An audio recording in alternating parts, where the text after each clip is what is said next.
Okay, I get it, they're upset. But can they really do this? I'm Andrei Mincov, the founder of Trademark Factory, and in this video I'm going to share my thoughts about yet another trademarking screw-up.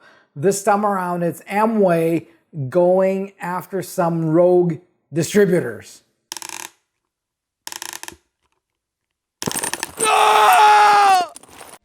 Alright, let me start by reading from the article, and you can always find the link in the description below. Amway sues sellers for trademark infringement, faulty product distribution. Alticore, the parent company of Ada-based direct sales giant Amway, has filed a federal lawsuit against two New York residents that it says are selling damaged and defective products bearing the Amway logo and branding. And by the way, before I move on, I remember I've actually worked on several Amway cases while I was still a lawyer in Russia, and one of the most prominent ones was about the domain names that somebody registered in the .ru zone, and so me and another attorney actually had to fly to Siberia to win that case. Our biggest fear around that was when we won, it was still summer. And the biggest fear was, what if the other side appeals? And by the time the appeal is heard, it's winter, because the last thing in the world we wanted was to fly to Siberia in the winter over some trademark infringement lawsuit. But luckily for us, we didn't have to do this. The victory in the first instance court was enough. We had managed to convince the court to award the domain names to Alticore, and they had their domain names there ever since. So there's nothing to do with this story. It's just something I remembered and wanted to share with you. But let's go back to the story. So the lawsuit, filed June 26th in the U.S. District Court in Grand Rapids, accuses I'm definitely butchering the name, but I'm sure they'll forgive me, accuses Hua Diok Park and Sang Park, both of whom reportedly live in the New York City's Flushing neighborhood, of engaging in trademark infringement and selling Amway's products without permission through the online retailer Amazon. In the lawsuit, an attorney representing Amway says the defendants sold numerous products through their Amazon storefront that are damaged, defective, previously used, or of otherwise poor quality. By doing so, Amway has suffered significant monetary harm, not only through the loss of sales, but also because of harm to the goodwill associated with the Amway family of brands, and damage to their existing and potential business relations, the lawsuit states. Park could not be reached for comment. Amway manufactures and sells nutrition, beauty, bath and body, cookware, household, and other products directly to consumers. Those products are sold under a variety of Amway brands, including Amway, Nutrilite, and Artistry. Except for Amway.com, Amway prohibits its products from being sold on any online marketplace. The lawsuit alleges the faulty products were sold through Amazon storefronts, which enables small and medium-sized businesses to sell products directly to consumers. Through their unauthorized use of the Amway registered trademarks, defendants have misled and continue to mislead consumers into believing they are purchasing products with the same quality controls as genuine Amway products, the lawsuit states. In its legal filing, Amway said consumers who purchase products online from anonymous, unauthorized sellers frequently receive poor quality products and leave negative reviews on product listings.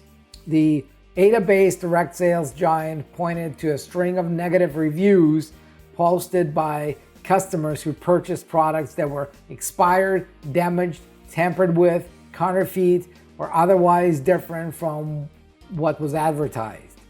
Amway argued that such products, including those allegedly sold by the defendants, are materially different from genuine Amway products because they're not subject to, do not abide by, and interfere with plaintiffs' quality control and customer service requirements. The lawsuit states that Amway sent 3 cease and desist letters to Park and Park, and that the defendants changed the name of their Amazon storefront several times to evade detection.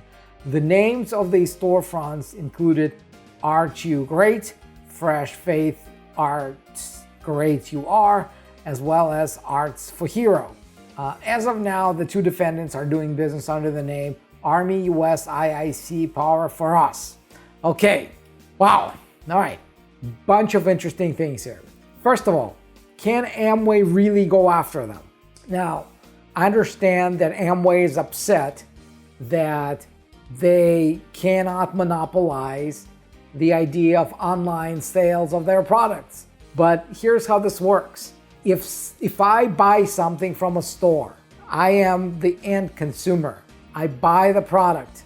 I can resell it online, offline, all day long. It's my property, and the subsequent sales are not considered trademark infringement because it's my stuff, right? As long as I don't position myself to be the store for Amway or that brand, as long as I don't create the perception in the public's mind that I'm somehow authorized by the brand to be their representative, I can sell a product. Now, there's a few interesting things here. First of all, were Park and Park really selling counterfeit products that bear Amway's name? If the answer is yes, then it's an open and shut case, right? If Park and Park were dumb enough to copy Amway products, make them without authorization from Amway and just put Amway name on them, this is, like I said, open and shut case of trademark infringement, and they're gonna suffer big time. If they were selling defective, expired, genuine products, that's an interesting question because there's this idea of doctrine of first sale, right? This is the reason why you can buy a product and resell it privately. This whole doctrine of first sale, that trademarks only cover the first sale.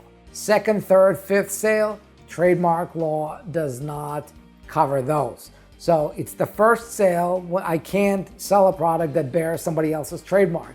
That first sale, that first putting out on the market, that's what covered. Everything beyond that is fair game, as long as the product is legitimate, of course.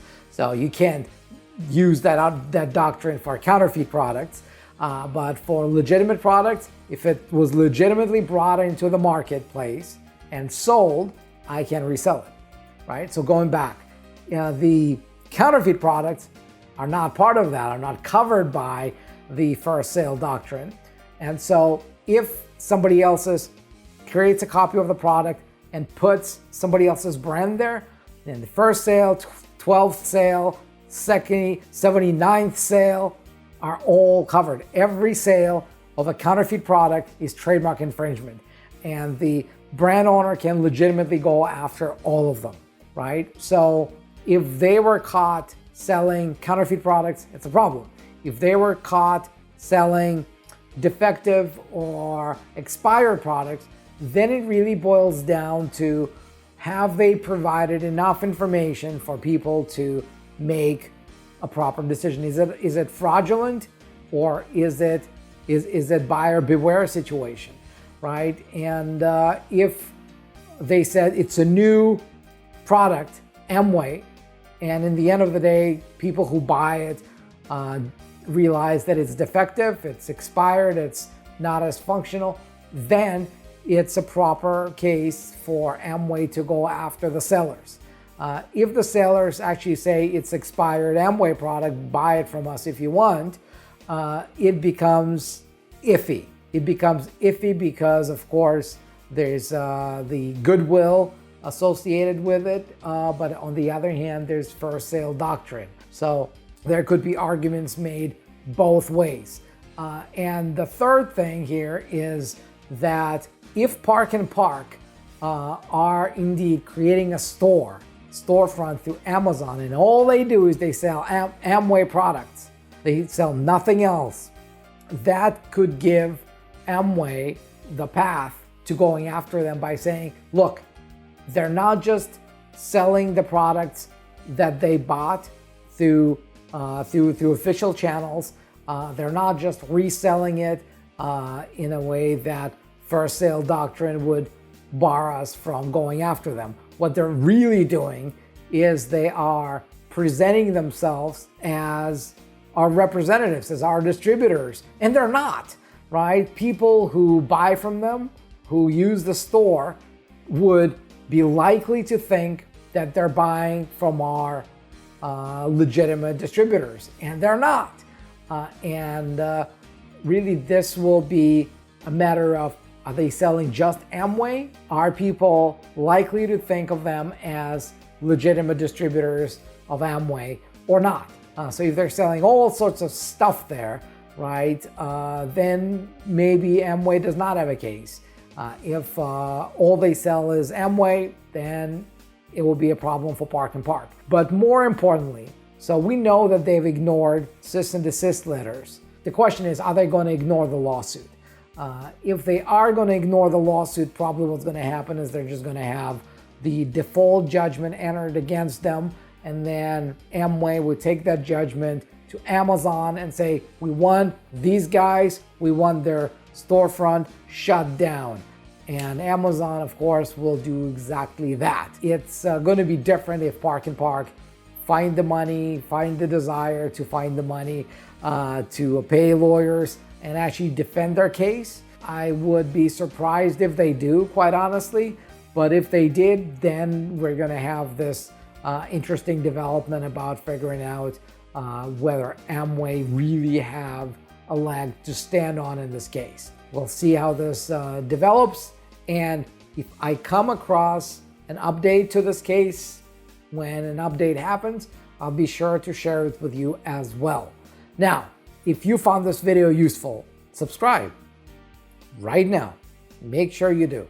Double check that you've subscribed, because, hey, if you didn't subscribe, how else would you know that tomorrow I'm going to have another video for you, right? But in all seriousness, do subscribe, because I'm shooting these videos every day, and seeing the subscriber count go up basically gives me more reasons to shoot these videos for you. And make sure you like and comment if you have some questions. Now, if you got a brand that you want to protect, make sure you go to trademarkfactory.com and book your free call with our strategy advisors. And until then, I'll see you in the next video.